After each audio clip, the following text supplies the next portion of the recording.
പോളണ്ടിലെ കുറേ യാത്രകൾ കഴിഞ്ഞ് ഒരു ദൂരെ ബസ് യാത്ര കഴിഞ്ഞിട്ട് ചെന്നിറങ്ങിയതാട്ടോ ഈ സ്ഥലം സാക്കോപാന. നമുക്ക് ഭയങ്കരമായിട്ട് ഇഷ്ടപ്പെട്ടു. മൊത്തം മഞ്ഞ് മൂടി കിടക്കുന്നു. പക്ഷെ നമ്മുടെ യാത്രയുടെ ക്ഷീണതൊക്കെ കണ്ടപ്പോഴേക്കും പമ്പ കടന്നു കേട്ടോ. ഫുൾ മഞ്ഞിൽ 3 മണിയൊക്കെ ആകുമ്പോഴേക്കും ഒരു അരണ്ട വെളിച്ചം വരെ.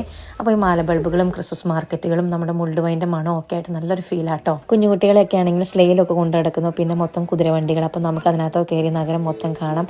എന്തായാലും സംഭവം കിടുവാണ്. എനിക്ക് ഏറ്റവും സൂപ്പറായി നമ്മൾ താമസിച്ച വീടാട്ടോ. മൊത്തം പുറത്തും അകത്തൊക്കെ മരം കൊണ്ടുണ്ടാക്കി നല്ല വാമായിരുന്നു. കാണാൻ നല്ല ക്യൂട്ടായിരുന്നു. അതിൻ്റെ മുകളിലെ നിലയിലെ റൂമിലായിരുന്നേ നമ്മൾ. അപ്പോൾ അതിനകത്തൊരു കിച്ചൺ സ്പേസും ലിവിങ് സ്പേസും പിന്നെ നമുക്ക് ചെറിയ ക്യൂട്ടായിട്ടുള്ളൊരു ബെഡ്റൂമും ടോയ്ലറ്റും ആയിട്ടുണ്ടായി. പിന്നെ ബാൽക്കണി ഉണ്ട്. ബാൽക്കണിയിൽ നിന്ന് പുറത്തേക്കൊക്കെ നോക്കുമ്പോൾ നമുക്ക് ഈ മാർക്കറ്റിൽ മൊത്തം കാഴ്ചകൾ കാണാം കേട്ടോ.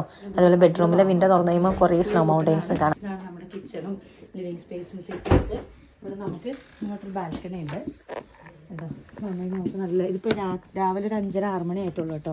അതുകൊണ്ട് ഫുള്ള് കാണാൻ പറ്റില്ല. പക്ഷേ എന്നാലും മഞ്ഞൊക്കെ വീണ് കിടക്കുന്ന ഒരു ചെറിയ ബാൽക്കണിയും. അങ്ങോട്ട് പോയി കഴിഞ്ഞാൽ